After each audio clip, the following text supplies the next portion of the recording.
Pagpasok niya sa klase, nataranta ang lalaking estudyante dahil lahat ng estudyante sa department ay mukhang matitigas na siga na may mga tatoo sa braso. Sa sobrang takot niya, halos hindi siya makahinga.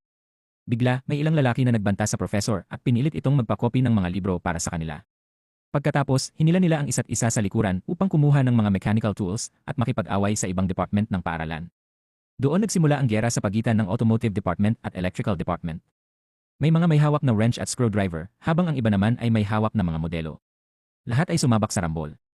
Sa gitna ng kaguluhan, mabuti na lamang at nakahanap ng kakampi ang bagong estudyante. Ang pangalan niya ay Lucas, major sa automotive, at mabait niyang ipinaliwanag sa bagong estudyante ang sitwasyon.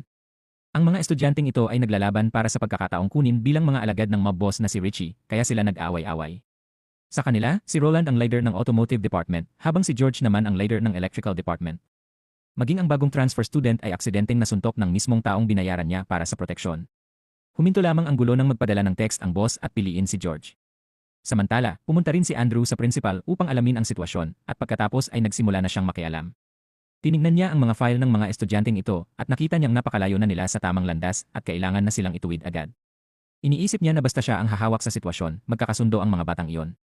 Sa klase, dahil natalo at hindi napili ng boss si Roland mula sa automotive side, ibinaling niya ang galit sa lahat ng nasa klase.